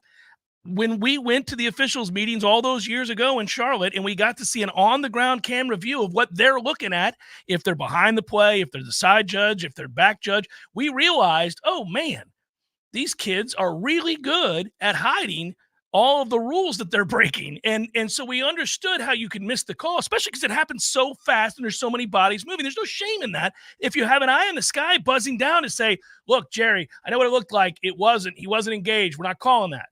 No, agreed. They made some. Doug Rhodes made some excellent points that particular event, but then also he answered questions, one from me and some from others, that make me understand why dumbass things happen all the time in the officiating community, because his answers reflect that of, I'm assuming, any other officials organization, to where it just doesn't make sense. And these guys, I'm telling you, because they get so much face time. Hockey League is the greatest example, father and son alike. They love them some camera. They love them some them. And I fear that there might be more deliberation in those moments, because perhaps the referee themselves or the league believes that builds up drama in a certain situation. Well, there's a fine line here, but I think any change is usually met with resistance, and we're all inclined, because we've been frustrated in the past, as you've put it before, you've been burned before, to believe they're going to screw it up. But in some cases, like the aforementioned Major League Baseball's rules changes, they got it right. They can get it right. It is possible. And I do think that if you had the viewer's best interest in mind in your product, which continues to do bang up business, if you're making it better, if that's your goal, then I don't know how you could possibly go into this with anything other than, all right, let's make sure we get this right if we're going to implement this, and here's how to get it right. Correct. So if they were smart, what they would do is integrate what I've seen in the Six Nations Rugby Series, which is over now. Way to go, Ireland. Yeah. But if there's a ruling being done, it's almost like a hybrid between what the XFL was trying to do, the American Football League was trying to do, and then what you see in Premier League soccer, which is the official lets the world know, and they do this thing. Yeah. All right, we're going up for review. But then you hear the official talking to the disembodied voice in his earpiece. And so you can hear the conversation between the official on the ground and the dude in New York, the dude in the command center. Yeah. They go back and forth. It's transparent. They come to a resolution, and the announcement happens. So you as the fan know the announcement before the building does, but it speeds it up. And that way one guy doesn't feel like he's the star of the show. It's just a conversation, and we move forward. One last thing to note on this regarding the special teams part of the rules changes, because there was a lot happening yesterday, so that was interesting. It's that college officials are planning to study the format this year, and they may adapt it in college. Not this upcoming season. They're going to use this year to watch what the NFL is doing and see, is that something we want to incorporate in college? Was that for roughing the passer and out of bounds, or are you talking about the kickoff? The kickoff. Yeah. They're going to look at that. And by the way, Mike will be pissed. You have to declare onside kicks. He loves a surprise onside kick. You have to declare them now. Whatever the case, that's fine. I'm not worried about all that. But I actually think this will lead to more returns, and I'm fine with it, and I want to see it again. So the good outweighs the bad there. Jeff Cameron, Show 93.3, Real Talk Radio, Warchant TV. I'm Greg Tisch, here to share one of my favorite TCC stories. In the summer of Attention, Florida. Are you a victim of an auto accident? We introduce our live chat sponsor, Hyson Leaka Law Firm, dedicated to representing injured clients statewide. If you've been in an accident, call Hyson Leaka Law Firm at 813-803-0733 for a free consultation. Remember, there's no cost to you unless they win. Your interests come first with Hyson Leaka Law Firm, the name you can trust for justice. Call 813-803-0733 now or visit HysonLeakaLawFirm.com. Hyson Leaka Law Firm, your advocate in times of need. Social Kitchen also has chef-prepared meals and sides ready to serve in just under 20 minutes. Perfect for those very busy springtime weeks, weekends, you name it. Hosting some people at the house. Hey, Social Kitchen also has build-your-own charcuterie boards and catering. Stop in and visit Social Kitchen today or visit us online at socialkitchentlh.com. Socialkitchentlh.com. Hey, no fans, our partner ISF Inc. is a national management and IT consulting firm located right here in Tallahassee, Florida, solving the future for state governments through strategy, process, and technology. As a trusted advisor for state governments, ISF knows the importance of defining a clear and detailed strategy. Our friends at ISF can help your organization create a strategy that sets you on a path to success. ISF Your vision plus our expertise brings your brilliant ideas to life. Visit ISF.com to learn more. ISF, solving the future. Here's another remarkable success story from QC Kinetics. This one from Chad, who hurt his knee at the gym one day, and it just kept on hurting for months. From my high school football and wrestling days, I already had a little bit of damage in there, but this just sent it over the edge. Chad tried traditional treatments with no improvement when he turned to the non-surgical regenerative treatments at QC Kinetics. It was really fascinating how they did their work, and the science behind it was very intriguing, and it works. Extracting the cure out of my own body blew my mind. It's like I'm brand new again. It was fantastic. That's because the QC Kinetics natural biologic treatments use your body's own healing power to restore damaged tissue in your hips, shoulders, back, and knees, providing long-lasting relief. Now I'm back at the gym. I'm 100% feeling great. If you're tired of suffering with pain from arthritis or injury, call QC Kinetics now for a free consultation. Call QC Kinetics, 850-391-4280. That's 850-391-4280. 850-391-4280. Have you been injured on I-10? I'm Dana Brooks of Facing Brooks Law Offices. We have partnered with Roadproof to access all interstate traffic camera footage along I-10 from Pensacola to Jacksonville. Memories fade and witnesses disappear. Securing important video footage now can make sure your claim receives the full attention it deserves. Call us today and let us secure the proof you need to come back stronger. Facing Brooks, 850-777-7777. Offices Destin, Tallahassee, and Jacksonville.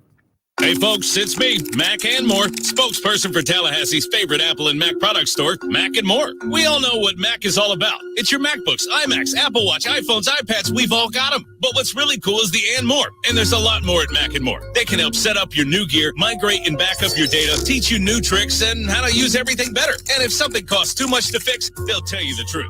There's a lot more at Mac and More. See for yourself at macandmoresystems.com. Or you can take it from me, Mr. Mac and More. We all want more energy, more strength, more results. Well, welcome to Orange Theory Fitness as you take a step towards feeling more alive today. Backed by science, Orange Theory's heart rate monitored workout is scientifically designed to keep heart rates in a target zone, spiking metabolism and increasing energy. Orange Theory Fitness is a one-of-a-kind group personal training workout resulting in more energy, visible toning, and extra calorie burn for up to 36 hours. Experience a more vibrant life today with Orange Theory Fitness. To find out more, go to orangetheoryfitness.com. The Jeff Cameron Show, brought to you by Orange Theory Fitness. 2 Tallahassee locations, Midtown on Thomasville Road and Northside in the Village Common Shopping Center. Online at orangetheoryfitness.com.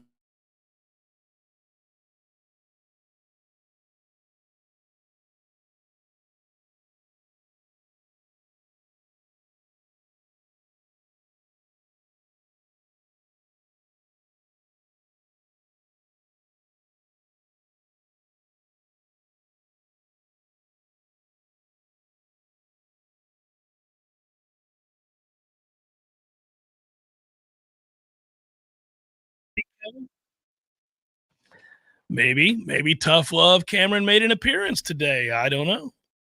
That's the way it may be. I hope he takes it that way. I hope he hates me and works harder.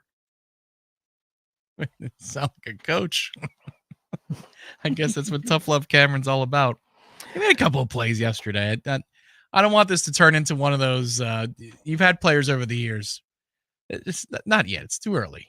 He'll be in the rotation. I'm getting him motivated.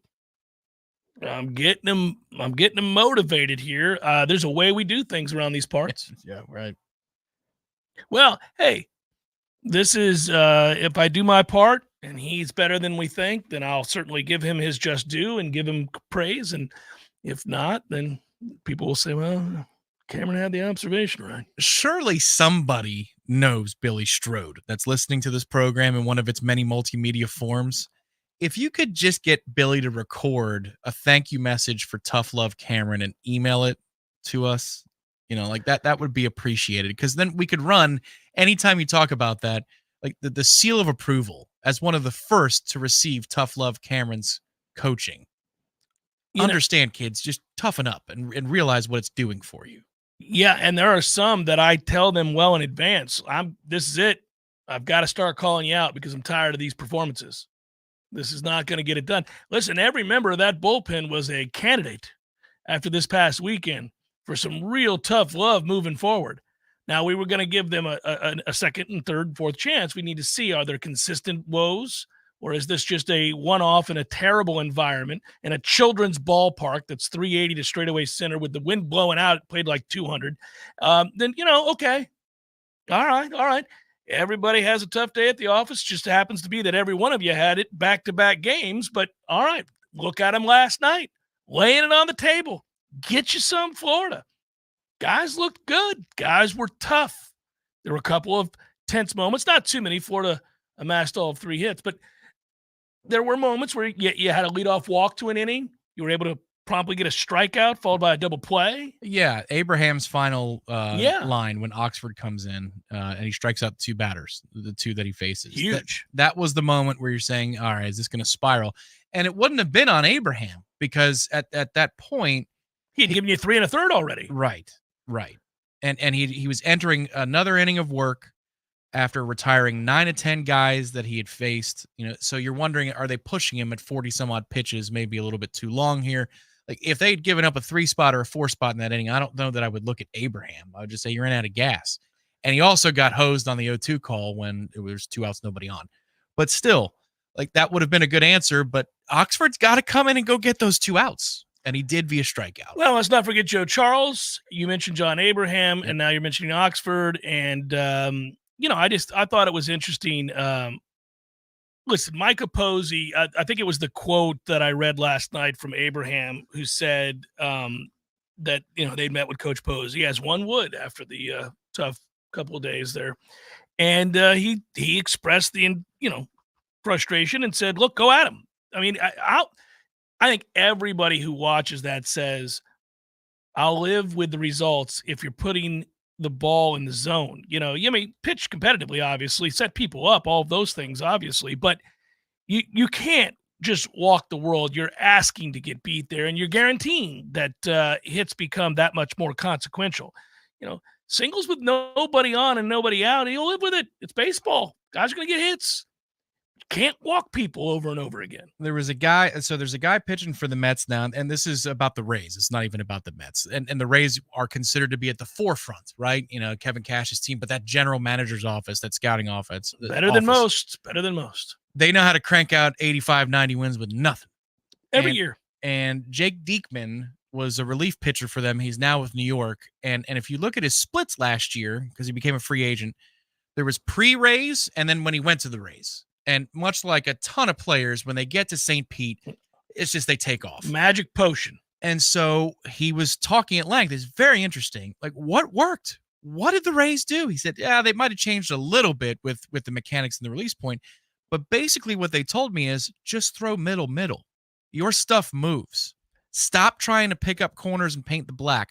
Your stuff moves. Right. Throw it in the middle. It's never going to just be a batting practice anything. Right. It's going to dive. It's going to, Right. And I wonder if maybe that's a bit of the message to some of our guys, because we don't throw a lot of straight stuff, this group that we have in the bullpen, these young arms. Their secondary stuff especially. Unless the bases are loaded and Clemson's best hitter is up. That's correct. Then it is very straight. It's about belt high. Or Florida's a couple of weeks ago on a Tuesday. Yeah.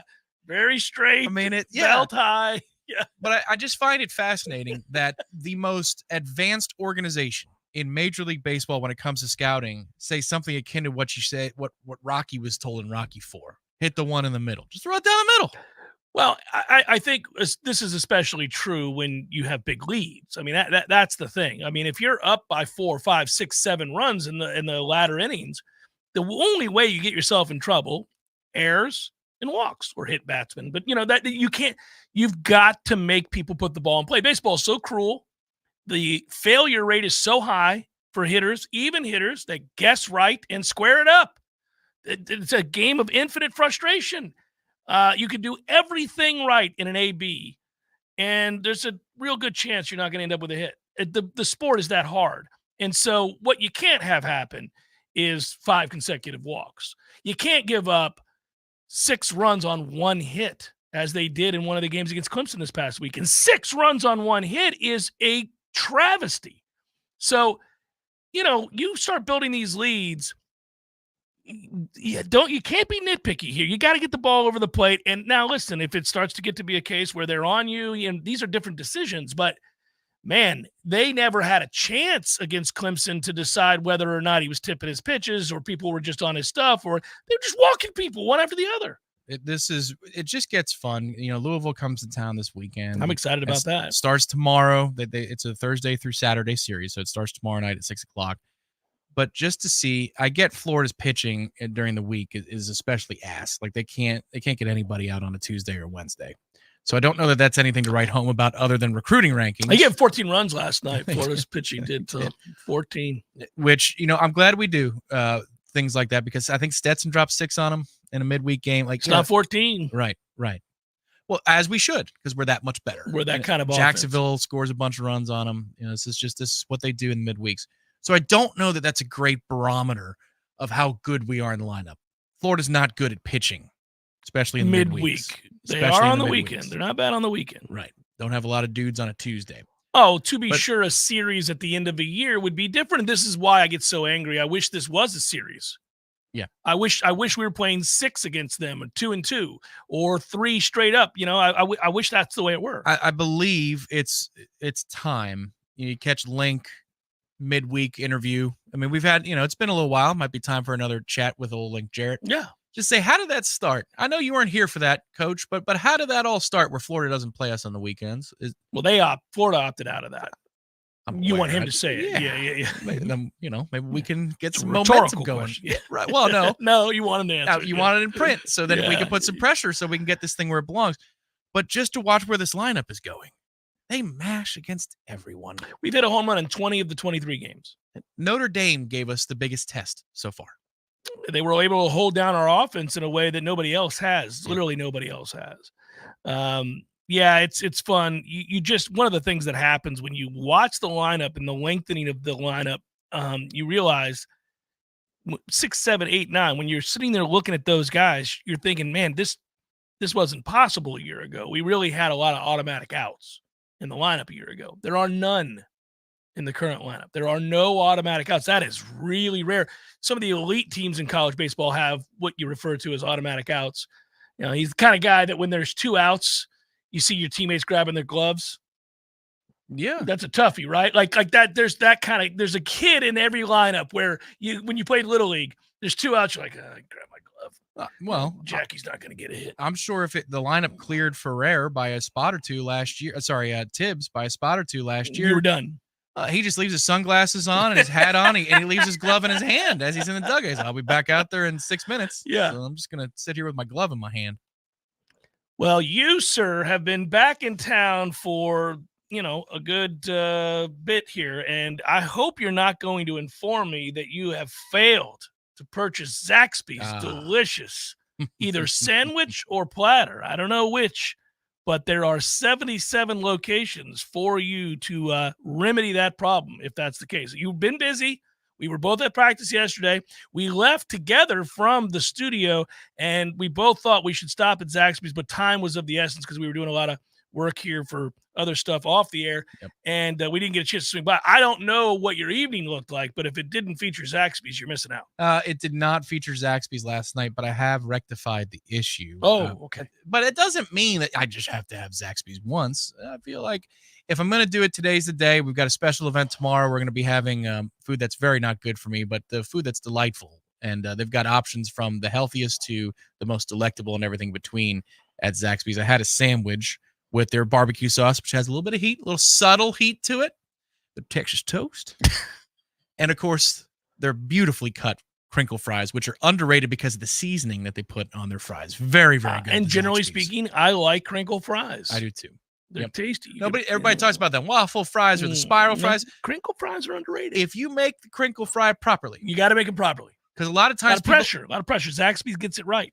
Restaurants will undercook the crinkle fry. For what reason, I've never figured out. Yeah. They don't do it with the other types of fries. Right. It's like when you get a bad mozzarella stick.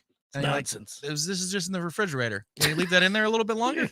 That's what the bad crinkle fries are. Zaxby's doesn't do it, and the seasoning on the fries excellent as well. 77 locations in Tallahassee. You can't miss it. Everywhere you turn, you're like, ooh, there we go. That's good stuff. I like it. Golden Chief booster for over 19 years. Support the folks that support us in Florida State. That's Zaxby's. Jeff Cameron Show 93.3 Real Talk Radio, Warchant TV. Your local news now. A man was struck by a machete after getting into a fight with another man Monday afternoon. James Shiver faces a charge of aggravated battery with a deadly weapon with great bodily harm in connection to the incident. The incident unfolded just before 3 p.m. Monday. The victim had an open cut to his arm and another cut on his head. Before being transported to a hospital, the victim identified Shivers as the suspect. As evidence was collected, a machete covered in blood was located at the scene. Shiver was taken to the police department where he told investigators what happened. He was in a vehicle parked at a store waiting for his wife, who was on the other side of the road. That's when he saw the victim and his wife get into an altercation. Shiver then retrieved a machete from the vehicle, which resulted in a fight between him and the victim. Shiver told police he offered to help the victim, but was denied and left the area. Shiver was transported to the Jefferson County Jail. Anyone with information regarding this incident is asked to call Monticello Police Department at 850-342-0150. This is Rachel Lene with your Real Talk 93.3 Local News Update, brought to you by Macklemore Systems, Tallahassee's go-to Mac store. Check them out online at MacklemoreSystems.com. This is meteorologist Paul Trombley with your Real Talk 93.3 weather update. A flood watch continues until 2 a.m. tomorrow morning. Cloudy skies expected this afternoon with a chance of thunderstorms. Highs level off around 74. North winds 8 to 15 miles per hour. Thunderstorms likely tonight. Lows dip down to about 54. Cloudy skies expected. This report is brought to you by the Lawn Johns. For all your landscaping and lawn care needs, visit thelawnjohns.com. Currently, it's 68 degrees. Did you know metal roofs' survivability far exceeds that of traditional shingle roofs? It's time to consider a metal roof from Metal Roofing Sales of Tallahassee. We provide the best quality, least expensive material and accessories in the area, as well as material pickup and delivery. Our painted panels qualify for the City of Tallahassee's low-interest Energy Star loan program also. And don't forget about our veteran law enforcement discount. Give Metal Roofing Sales a call today at 536-9123, 536-9123. So everybody knows, Eddie, that you are a spectacular cook. Of course they know that. If they go into Bumpa's, the food is always good. I mean, everything on the menu. Everything at Gordo's is delicious. I always, of course, get the bungalow chungla, as I call it. The Pong con lechon, Jeff. Is that what is the pork? The Pong con lechon, Jeff. Okay, the bungalow chungla. It's delicious. All these things, all the items, everything you do, a master cook. But, sir, I would ask you, what is a skill that you possess that you're particularly proud of that nobody would know and that you could share with us here? Growing hair, Jeff. Growing hair. You're an asshole. Gordo's, bringing the flavor and flair of Cuban food to Tallahassee since 1996. The Jeff Cameron Show is a production of the Warchant.com Multimedia Network. Check out Warchant.com today for the latest news inside Florida State athletics. That's Warchant.com. Now, back to Jeff on Real Talk 93.3.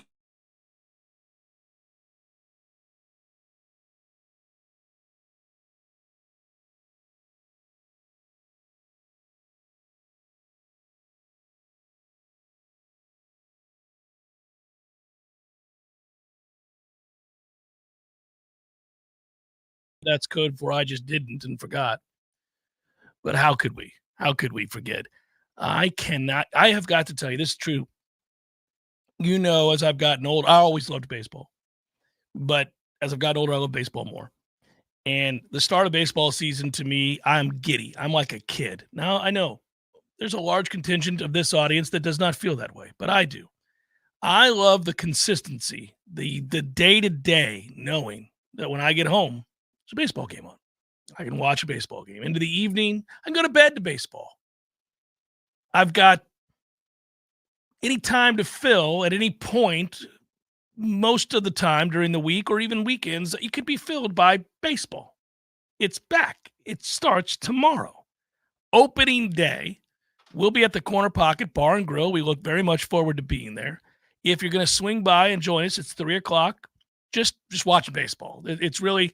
This is not a like a, hey, everybody come on out and do this, and this. Just know that baseball is going to be on the Vegas wall. And moreover, while you're enjoying the return of the great American pastime, $2 beers, $2 hot dogs, and $2 apple pie. My goodness gracious, you can't beat that. Good stuff.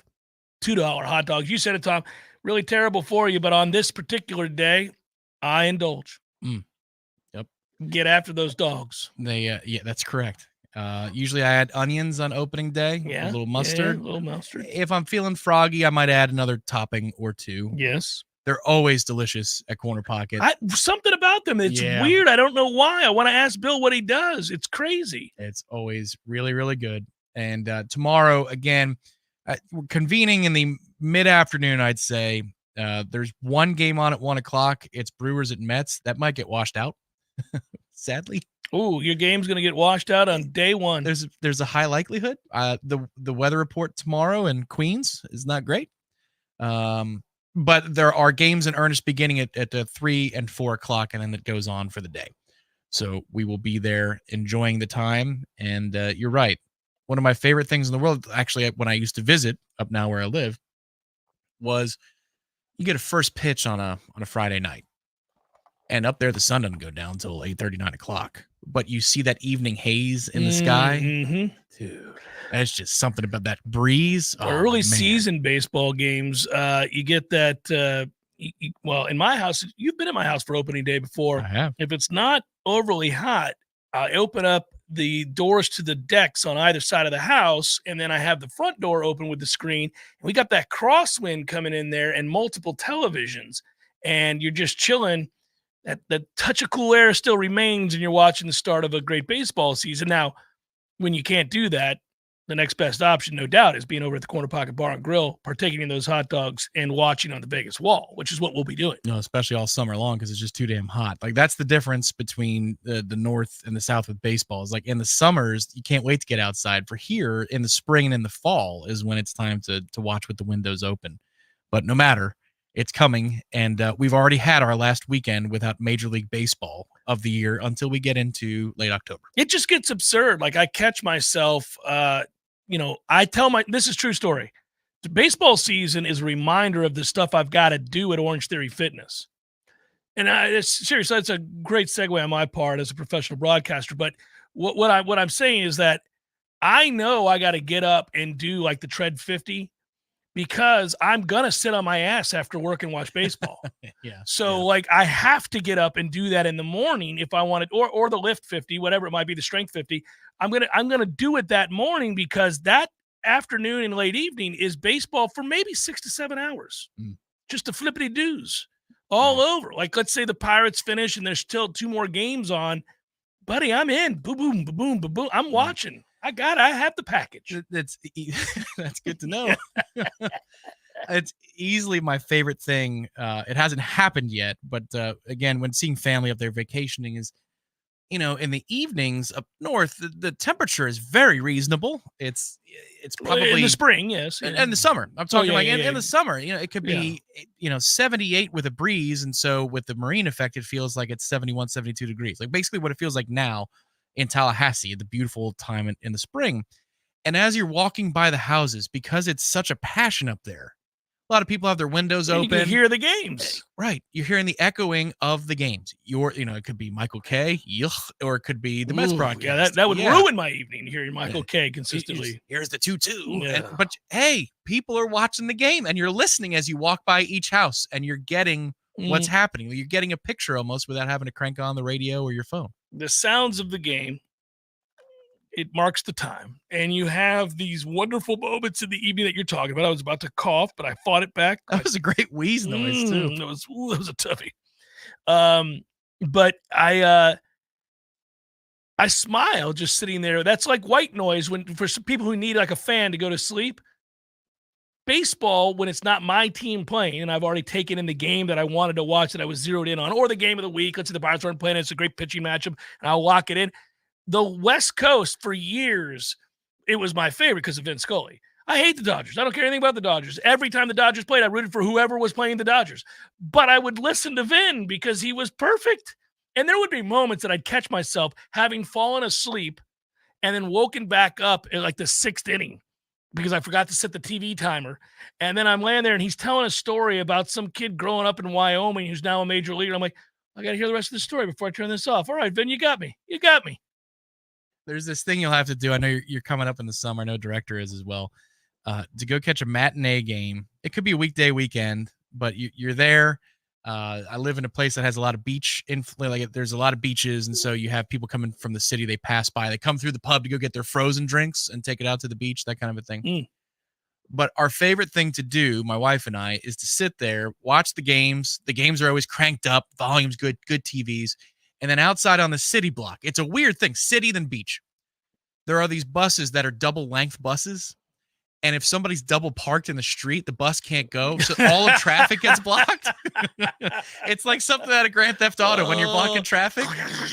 It's her favorite thing because she's like, he's going to honk. The driver's getting pissed. He's getting angry. He just spots the driver. Yeah. And it's just a big backup and a congestion. It's great. Hey, final thing here over the next few minutes. I forgot to ask you this. It was brought up. We were talking about other players, and I just saw it. Somebody asked me something on Twitter, and I got an email about it. I guess yesterday maybe was the first time for a lot of people to see what I was talking about. It was for you as well. Hakeem Williams looks like a different dude. Yeah. A completely different guy than what he was a year ago at this time. And I know he spoke yesterday after practice, but just looking at him is crazy. And that is something else that they're doing right over and over and over again, transforming these kids' bodies and quickly. Yeah, 100%. And maybe that's something to talk about a little bit tomorrow too, running short, like with different players on offense. Like I could see receiver-wise, they've just every body type of receiver that you can conjure. Like that is not ridiculous. Like you're not going to have a 260-pound wide receiver, but like every type of body we pretty much have. You've got rangy guys. You've got springy athletic dudes like Malik Benson. Speed short guys. Right. You've got like Ja'Kai made a play yesterday, as he usually does. Tough guy to guard over the middle. 25 effing years. Deuce Spann looks like your prototypical body type. He stabbed and made a catch early on the left side of the end zone. Best catch of the day. Yeah. LHS, baby. I thought Camden Fryer was impressive. In one specific rep, I saw him working with Cromanhawk about getting out of his block and fighting through contact. Like, okay, they've got and Hakeem, of course, is that guy. Hoss looks like an NFL Combine player today. He does. He looks like an NFL player right now. That is correct. I have to tell you, it's way too soon, and people will kind of like, well, what does that mean? All it means is that it's very impressive. Cromanhawk's the dude. That kid can really throw it. Really throw it. Interesting throwing motion. He like whips it. It is a rocket. There's like a little 3/4. Like I think he might change his arm angle at times. I was talking with Corey about that. I'm like, is this El Duque? Do we got a guy who changes his arm angle? He's unconventional. He can throw on the run. He can really throw on the run. Anticipatory. He's an athlete. It's a lot to work with. It is, but then also, I don't know if you thought this, because we didn't stand next to each other for too much at 11 on 11. I thought Brock had a good day. Brock had his best day. Okay, well, I thought it was very good. He had his best day so far. Got a great rhythm in these practices. Brock hasn't been great until yesterday. Just honest opinion. I think the world of Brock. So this is not a veiled shot in any way. Brock just hasn't been good at the start of camp. But he looked great yesterday, and so he's got a rocket too. And like he's an athlete, It's not fair to say when DJ's on the same field as a guy. I get that, but I mean, he put some velocity on it. It was decisive yesterday. Good rhythm, all of it. Quarterback room is fun room right now. Yeah, because I can go all the way down to Jackson, who really can spin it as well, and I just think they have a good quarterback room. I'm going to be very intrigued to see how this all plays out in time. Like, I don't think anybody in that room is a candidate to leave yet. Somewhere down the line, one of them will. I mean, there's just no doubt about it. Somewhere down the line, somebody is going to leave. Maybe about 13 months. Yeah. Yeah. I mean, just because everyone wants to play. And I think the talent level has now been elevated to a place where they all could play. And so you kind of, whoever loses that is going to take it on down the road. One would think, not everybody does. Some people say, hey, look, I'll just keep fighting. And you never know when an injury is going to happen and whatever. But I do think in the modern era of understanding the way that guys view their futures, understandably, they have more autonomy than they used to, and they'll take it down the road. That's fine. But you want it at a place where you're like, oh, this is a good battle. Shame somebody has to lose. That's what you want to get to, And listen, I'm not taking shots at Tate Rodemaker, but, by the end of last year, I was just kind of like, Tate's never going to be the guy. And I said that on the air, and you really kind of realize it because Brock was already showing real signs of having caught him and maybe He had moments. Yeah. Well, remember, he was hurt for a long Yeah. period of time. But Brock, I'm talking from a talent standpoint. And Mm-hmm. and you could see, man, I think Brock's going to pass him. I think the writing was on the Yeah. wall, is what Yeah. what I was saying. There was a knack about Brock. Like, he could make a big play. Like, again, nobody had a magical day at quarterback yesterday. It's just you don't take a mental breather when another guy comes out, when the second or third stringer comes out. And there were times at practice the last couple of years where I know what Tate is. So let me replay in my mind what just happened. I'll write some extra notes. You don't have time because the Brock story is interesting. And then when Kromenhoek comes out, you want to see what he does. He's interesting. So it's a fun. This whole team is fun in that sense. The twos come out, the threes come out. There's always something interesting happening. You know what we're going to do when the show is over? I want you to combo back. Here's the only way that you can ever put money these days, given the odds. The only way you can put money down on Scotty Scheffler, who, by the way, is getting like Tiger Woods odds these days. I mean, it's crazy. He's plus 275 to win the tournament. That's nuts, right? You know, you don't see that very often. But the only way to bet him and really make it worth your while is to parlay it and make him a bet, an NHL bet, comboed with an NCAA bet. Oh my God. Yeah, let's parlay the bejesus out of this. Let's go. Put up the warnings, the warning visuals. Good times. If you have a problem, Let's call go. 1-800-GAMBLING. Let's go. Good times, buddy. I'm looking forward to it. That's what we're going to do right after the show. We're going to jam pack it with a parlay of every sport: NHL, college basketball, NBA, golf. A little baseball to boot. Boom. Good work out of you. Good work, director. Be well, everybody. Have a wonderful evening. Peace.